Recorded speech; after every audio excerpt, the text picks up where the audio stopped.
En attendant, eh bien, nous, on poursuit et on est en compagnie de notre très cher aîné, Ali Bedou Djamkomi de l'Institut Afrikiam, qui est déjà bien installé avec son chapeau de saponné. Oui. Bonjour. Bonjour. Tant ça, bonjour. Je suis avec intérêt le journal et puis la revue de presse. Merci beaucoup. C'est formidable ça. Merci. Ouais. Bravo. Merci. On est fiers d'entendre ça. Ah ben oui. Des retours comme ça, eh bien, ça donne un bon au cœur et puis ça galvanise, ça donne envie de poursuivre dans le même sens en fait. Voilà. En fait, le Burkinabé, peut-être que le Burkinabé nouveau, la génération montante n'a pas su apprécier. On n'apprécie pas bien l'effort consenti. Peut-être que c'est après l'intéressé qu'on dit « Ah, il s'est bien habillé, il a bien parlé, il s'est bien positionné. » Mais devant la personne, notre culture ne nous a pas façonné à apprécier devant la personne, surtout la bonne action. Donc, il faut le faire. C'est une façon, comme vous l'avez dit, de le galvaniser, mais surtout de reconnaître l'art qui a entouré le travail rendu, mais aussi le professionnalisme. Moi, je le dis. Bravo. Merci beaucoup. Star, je te l'ai dit. Merci beaucoup. Voilà, donc on va permettre à Bienvenue de prendre congé de nous et puis nous on poursuit pour parler justement de notre thématique du jour. Vous êtes bien réveillés, hein? Vous êtes au taquet? Oui. On est au top? Depuis 4 heures. 4 heures du matin. 30. D'accord. Super. Pour ces téléspectateurs, qu'est-ce qu'on ne ferait pas? On se réveille tôt, on est là, on veut partager avec vous ce qu'on a. Voilà, c'est super. Merci pour ce sacrifice. Qui vit aussi comme cela. C'est notre effort à la construction et puis c'est notre participation citoyenne, c'est notre engagement patriotique. C'est tout cela. C'est notre veille citoyenne aussi. Voilà, notre veille citoyenne. Chaque fois qu'on regarde, il faut qu'on soit à l'heure ici. Mais c'est déterminant. Donc, et on le fait surtout avec beaucoup de passion, plaisir, passion mesurée et plaisir partagé. C'est ça, oui. Voilà, avec vous aujourd'hui, M. Komi, examen scolaire et accompagnement familial, c'est bientôt les examens. Hein? Et les élèves savent faire, ils se préparent et ont besoin de nous. Alors, qu'est-ce que vous mettez dans cette expression accompagnement familial? Merci. Le thème s'invite. Ce n'est pas moi qui invite le thème. C'est le thème qui s'invite. Voilà. Alors, lorsqu'on parle d'accompagnement, c'est une expression qui est technique. Généralement, on parle de prise en charge. Mais l'accompagnement est meilleur à la prise en charge. Lorsqu'on parle de prise en charge de quelqu'un, c'est que on ne reconnaît pas en cette personne des ressources. Pour se prendre en charge. Donc, on le prend en charge. Prendre. Quand on prend quelqu'un, il n'a plus d'assises. C'est ça. On prend en charge. Alors donc l'intéressé doit toute son existence à la personne qui prend. Alors que lorsqu'on parle d'accompagnement, il y a la reconnaissance des ressources dont dispose la personne à accompagner. Donc c'est plus participatif. D'abord la nuance entre les deux. Donc dans le domaine donc, des examens, l'accompagnement familial présuppose un processus de supervision, de suivi, de contrôle, mais surtout de proximité avec l'élève et qui va faire l'examen. Donc la présence, pourquoi je parle de proximité, le suivi, la supervision, le contrôle, mais surtout le regard sur ce qu'il fait. C'est ça l'accompagnement. On va lui donner donc des conseils. Mais il faudra d'abord parler avec l'intéressé. C'est pourquoi on parle de processus. Le processus, la présence, le suivi, la supervision. Donc, c'est avant tout une communication. C'est ça.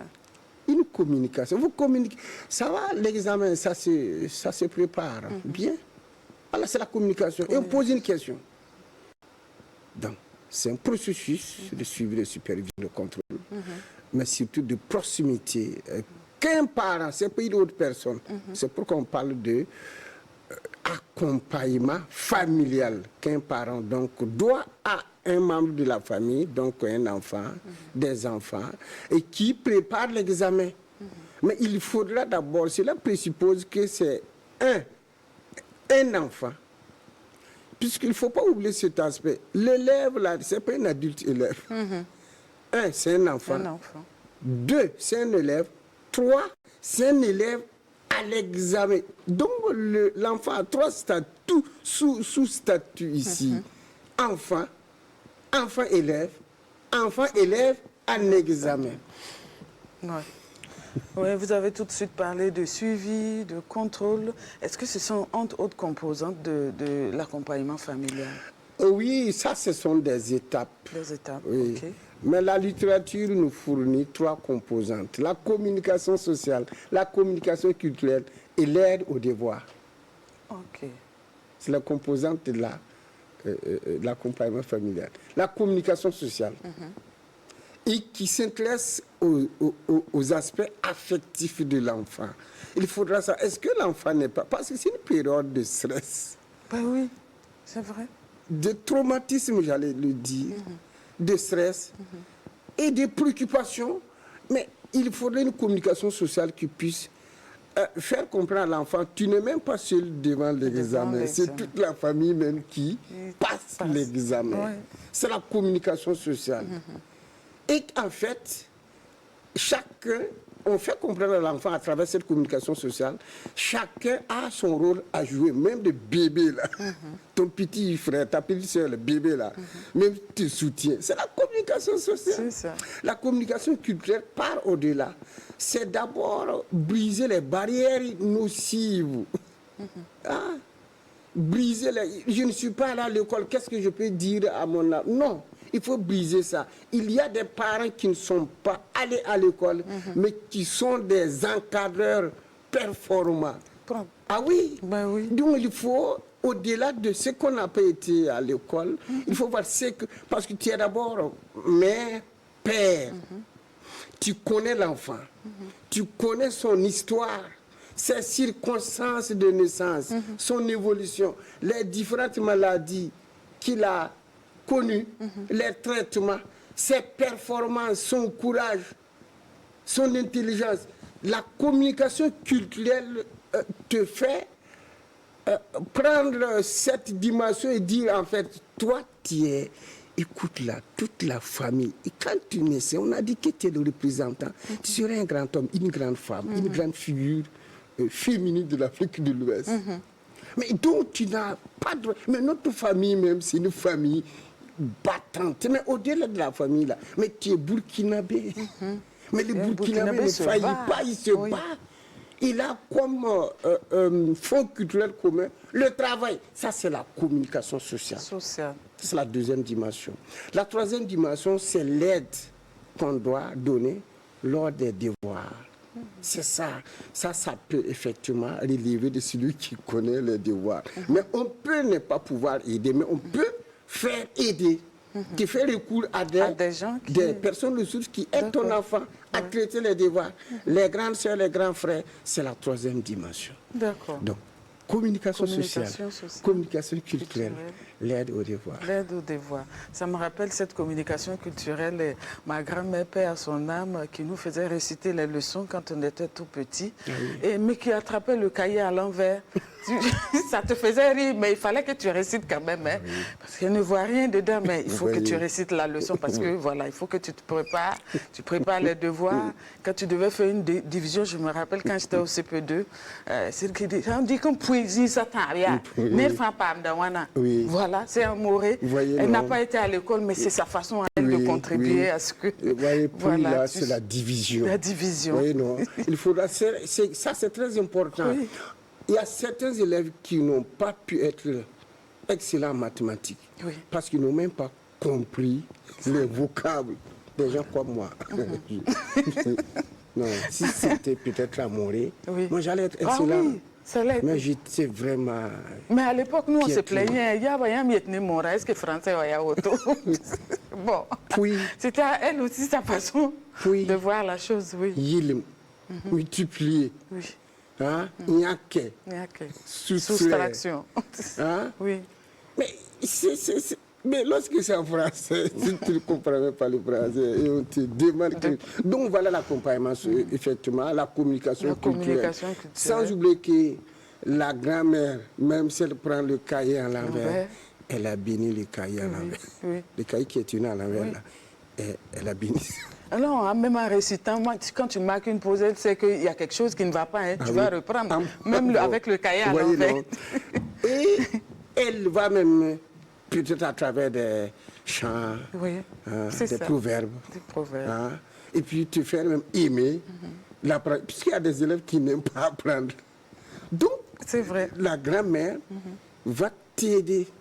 Et ce qui est très important, les mères ou la mère, le père de 2, de 3 enfants, des enfants qui sont allés jusqu'en terminale, voilà des mères qui sont parties à l'école. C'est vrai. Parce qu'elles apprennent auprès de leurs enfants. Je connais une femme, elle comprend. Elle ne peut pas parler en français, mais lorsque tu parles, elle comprend. Ces enfants sont à l'université. Donc, cette communication culturelle permet de briser le fait qu'on voit, il est lettré. Et là, on la met même dans cette mouvance, dans cette dynamique en fait, d'auxiliaire, de maître auxiliaire. C'est bien, c'est bien cela. Oui. Parce qu'il y a 3 dimensions ici. Il y a l'élève, la famille et l'école. Et la grand-mère dont vous parlez peut être une couloir.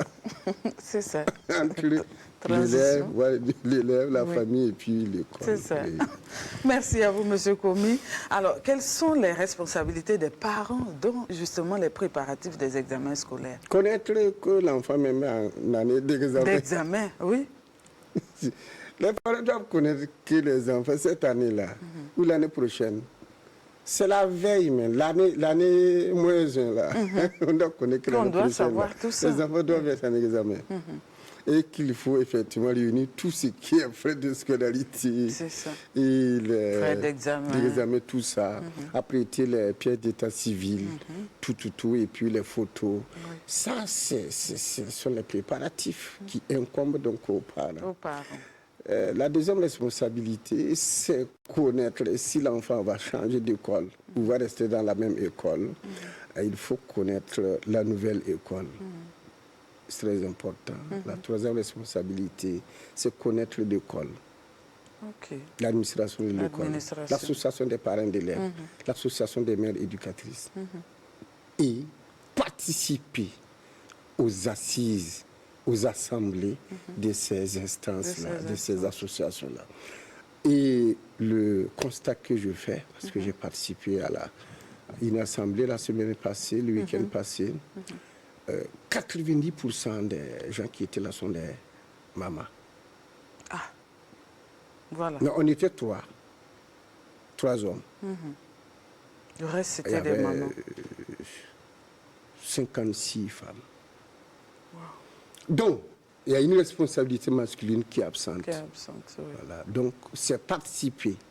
Et là, on va connaître la vie de l'école, quelles sont les difficultés, quelles sont les mesures, qui sont spécifiques, prises par, ou qui doivent être prises par l'école, et qui convoquent la présence, la participation des parents. Il y a maintenant le suivi de l'élève, sa présence, sa ponctualité, mais surtout son assiduité. Être ponctuel, être présent, être assidu. Et tout ça dépend du parent. Hein? Oui, il faudra que... En fait, l'enfant, son statut même se définit par le jeu. L'enfant ne sait même pas qu'il est dans une épreuve qui engage son avenir. Oui. J'ai un petit qui fait le CM2. Mais il joue au football. Donc, il ne voit même pas qu'il est en classe d'examen. Ce sont plus les parents qui sont préoccupés, hein, parce que lui, bon... Voilà, c'est comme d'habitude. Hein.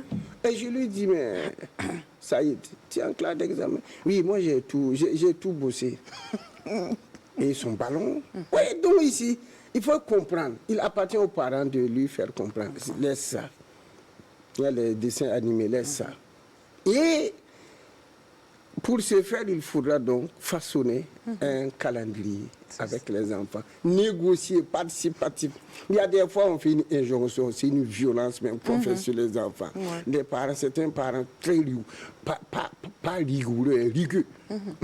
Si tu ne prends pas le cahier, je vais te... Oui, ce n'est pas de la rigueur, mais c'est du rigorisme. Les Sandamba. Les Sandamba, là, c'est leur travail. Eli, Sama, les Samo, là. Ce rigorisme ne paye pas. Non, il faut négocier. Même l'abandon, quand je vais dire aux petits d'abandonner les ballons là, on négocie. Bon, donc ils vont dire, voilà, commis, les gens de l'action sociale, vous dorlotez les enfants. Comment on peut négocier avec un enfant? Non, on négocie, on communique avec l'enfant. Oui. Il a son programme, il a un programme avec ses camarades. Ah oui? Et vous voulez le détacher de son univers. Mais on négocie même pas avec l'enfant seulement, avec tout le groupe. Ben oui. C'est vrai. Mais quand vous voyez, bon, j'ai fait un parallélisme, je me suis. Quelqu'un qui est un peu. bon, qui a un âge qui le sépare un peu de sa nouvelle mariée. Et la mariée a un style d'habillement. Mais il faudrait qu'elle lui-même se mette dans ce style. Mais sinon, il n'y aura pas un couple. Ouais. C'est pour dire qu'il y a des fois, moi, je rejoins les petits là, et je joue avec mes jambes longues là. Je joue au foot. Il le faut. C'est pour dire, bon, il est l'heure, on va rentrer. Donc, il faut les rejoindre là-bas. Pour pouvoir. Sinon, c'est une violence. Mais tu peux le détacher de son groupe. Et si ce n'est pas négocié, si ce n'est pas accompagné de communication, eh bien, il va revenir à la maison, mais il ne va pas travailler. Non, non. Il va venir, il va faire autre chose. Donc, on communique, pas de communication sociale, culturelle, autre là, avec l'enfant, donc on négocie. D'où on parle de la participation de l'enfant. D'accord. Merci, Monsieur Komi, pour ces éclairages. Et puis, on parle souvent de la participation de l'enfant à ce qui lui concerne. Alors, comment faire justement en sorte que l'enfant participe à l'accompagnement familial qui lui est dû? On veut l'accompagner, mais il faut trouver le moyen ça, c'est la convention de l'impliquer dans cet accompagnement. La convention relative aux droits de l'enfant qui en fait un principe directeur. La participation de l'enfant. Elle est non négociable. Faire participer l'enfant à tout ce qui le concerne. Voilà. Il faut lui dire, voilà, on fait ça ensemble, on fait ensemble. Ou tu fais, tu lui soumets. Est-ce que ça peut aller? Il dit oui, non, ici non. Voilà. Même l'achat des fournitures. Sinon, mais il va dire, mais écoute, papa, maman, ça là, l'an passé, toute notre classe avait des sacs avec ces dessins. C'est moi celui qui est ça cette année. Donc, je peux pas. Donc, il faut faire participer. D'accord. Donc, il faut amener l'enfant à participer. Alors, Monsieur Komi, on termine avec vous ce matin. Quel est le message très rapide que vous avez à l'endroit justement des parents? Les examens, c'est pour bientôt, le BPC. Ensuite, voilà, on aura le CEP, le bac et tout. Que les parents s'impliquent et que les parents fassent comprendre aux enfants que, en termes de sujet, l'ambiance nationale peut convoquer les sujets.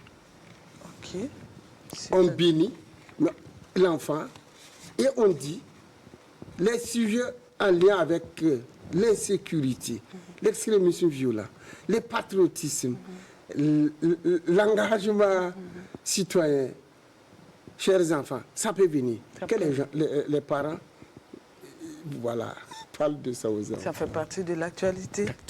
Voilà. L'ambiance nationale. Oui. Merci. Monsieur Komi, pour votre contribution ce matin encore à éclairer et à justement apporter le plus qu'il faut à chacun de nous. Merci. Examen scolaire et accompagnement familial, c'est de cela qu'on parlait donc avec Monsieur Komi, donc, qui est de l'Institut africain. Merci. Excellente journée à vous. Merci Ramatou. Voilà.